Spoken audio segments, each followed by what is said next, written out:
તાસ્કંદ ખાતે 24 થી 29 સપ્ટેમ્બર દરમિયાન યોજાનાર આગામી ઉઝબેકિસ્તાન કિકબોક્સિંગ ચેમ્પિયનશિપ 2024માં વડોદરાના 4 ખેલાડીઓ ભારતનું પ્રતિનિધિત્વ કરશે।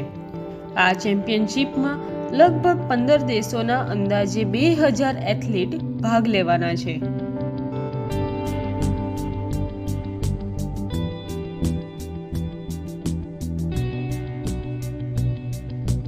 Uzbekistan open world cup kickboxing ચેમ્પિયનશિપનું આયોજન થનાર છે 23 થી 29 તારીખ દરમિયાન, અને જેમાં આપણા ગુજરાતની વાત કરીએ તો 4 ખેલાડીઓ એમાં સિલેક્ટ થયા છે, જેમાં સૌથી નાના ઉંમરથી પાર્થરાજસિંહ જાડેજા, ધીર શાહ, ડિંકલ ગોરખા અને ઈશિતા ગાંધી એવા આ 4 ખેલાડીઓ આપણા ગુજરાતને, આપણા વડોદરાને રિપ્રેઝેન્ટ કરી રહ્યા છે।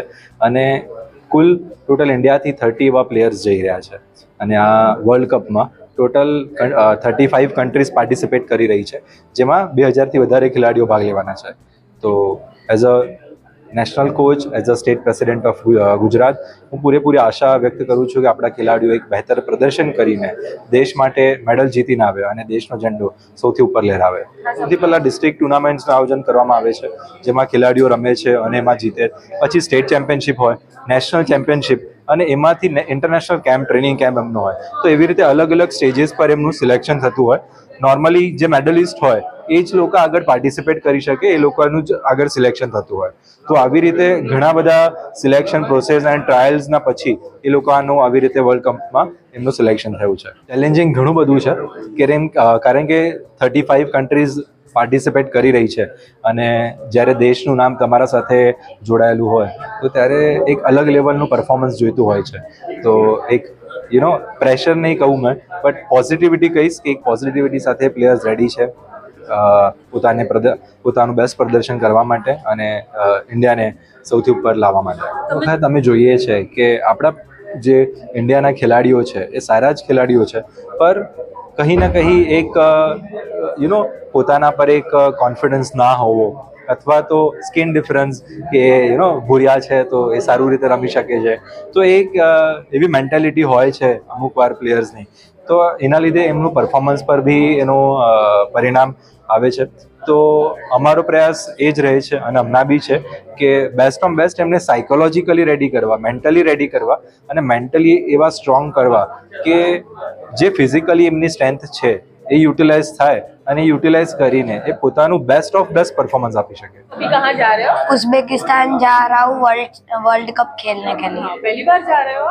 ना, दूसरी बार। पहले मैं इटली वर्ल्ड चैंपियनशिप खेलने गया था। तो वहाँ पे क्या जीता था? हाँ, मैंने ब्रॉन्ज जीता था। हंगेरियन किक बॉक्सर को हराया था।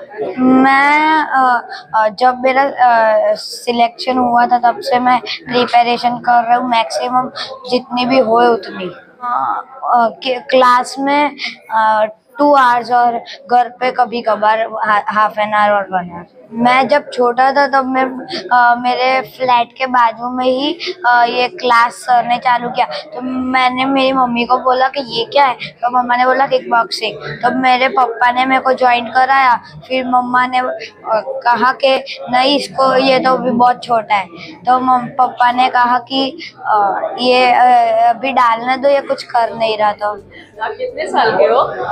मैं 10 ईयर्स के हो। मैं फुल कॉन्फिडेंस से खेलूंगा, अपना बेस्ट दूंगा और गोल लाऊंगा।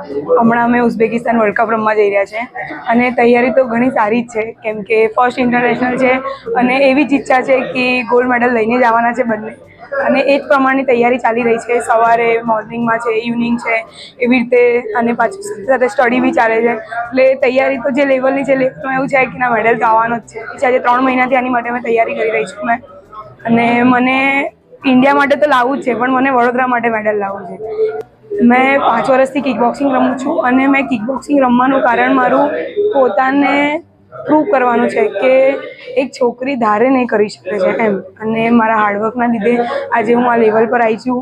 અને મેં વિચાર્યું હતું કે મારે ઇન્ટરનેશનલ રમવું છે, અને મારું સપનું તો ઓલિમ્પિક રમવાનું છે। ઓલિમ્પિક રમવા માટે પહેલાં આવી ઘણી ઇન્ટરનેશનલ રમવી પડે છે, એટલે બહુ સારી ઇન્ટરનેશનલ રમીશ પહેલાં, અને પછી ઓલિમ્પિક જઈશ, અને ઓલિમ્પિકથી બી મેડલ લઈને આવીશ। અત્યાર સુધી મેં નેશનલ રમી છે, 3 નેશનલ રમી છે, અને સ્ટેટ ડિસ્ટ્રિક્ટ એવી ઘણી બધી મેચીસ રમી છે અને 3 નેશનલમાં મારા લગાતાર બંનેમાં બધામાં જ ગોલ્ડ મેડલ છે અને આઈ હોપ કે ઇન્ટરનેશનલમાં બી ગોલ્ડ મેડલ હશે.